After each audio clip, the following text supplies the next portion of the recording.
Guys, Windshield1 bringing you a high-definition recording, PlayStation 3, Battlefield 3 gameplay. Don't ask about that comment in the beginning. I was owning somebody earlier, so let's talk a little trash. Conquest, or domination for you Call of Duty players. Alright, this is how you win at this game. This is how you play Conquest. If you're starting off the map, right off the bat, you want to get in a vehicle and get as quickly as you can to the middle position. Alright? If you're not driving the vehicle, hop in the vehicle and hopefully your driver knows where the hell he's going. I'm not really, I don't know these teammates I'm playing with, but fortunately they're fairly decent. And we run over here to position B. Again, it doesn't matter what match you're playing, just try to get to a position other than the closest one that your squad spawns to, and move on to the middle position. That way you can gain control of that position. As you can see, they even challenge that position, and that you can, obviously your teammates will follow up behind you and take the position closest to your base, and then you can move up towards their spawn. So you can see I'm running my favorite gun, the M60, the Beast, the House of Pain. That's right, you don't want to mess with the M60.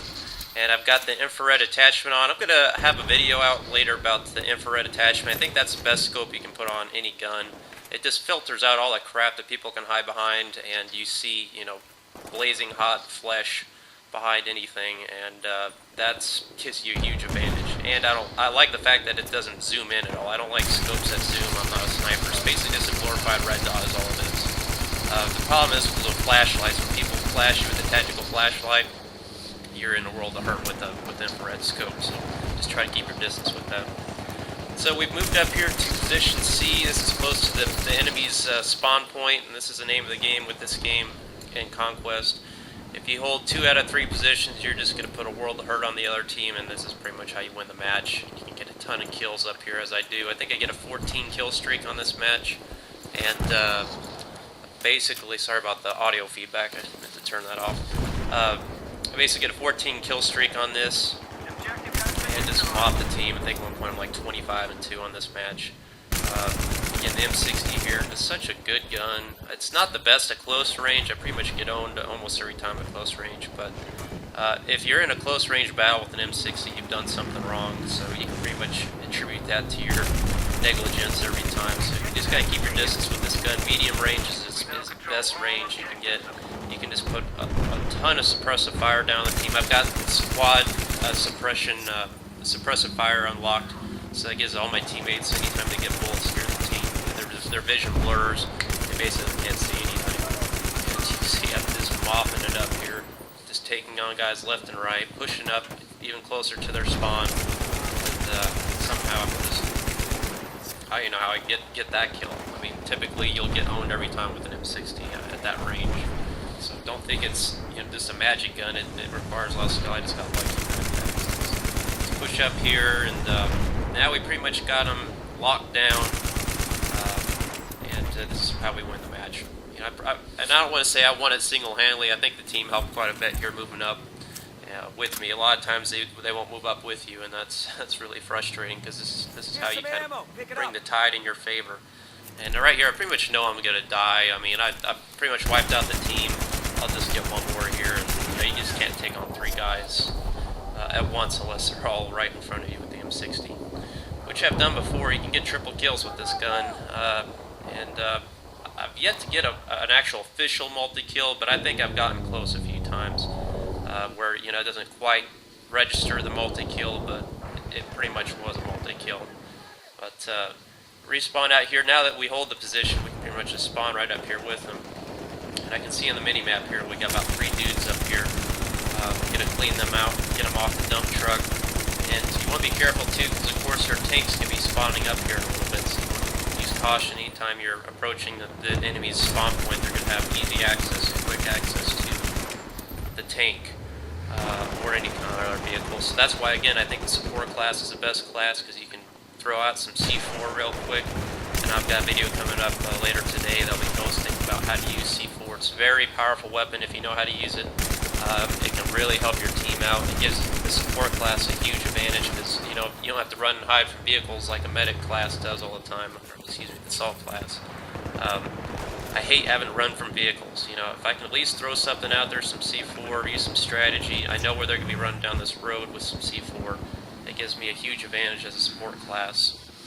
I think it's even more effective than an engineer. I see this tank coming, I'm like, oh, we have quick throw out some C4, run the hell away from it. I see it coming on the map. Boom. Yes, sir. That's how it's done right here. You know, and then of course I get sniped by a colonel over here.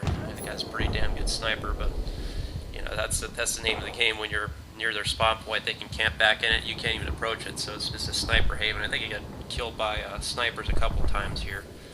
But you can see that C4 is a very powerful tool. You know, it takes usually one C4, I think, to disable a vehicle, depending on where it hits. And more likely, it's usually 2. And 3 usually will destroy the vehicle all at once. If you can throw that out real quick and get that on the vehicle, or on the ground, preferably, as they drive over it. Of course, armor's not nearly as strong underneath the vehicle. You can probably destroy it with 1 or 2 C4s. And I don't know how I get this kill here. And again, the M60 is not a sniper rifle. But somehow I landed that kill just above the wall.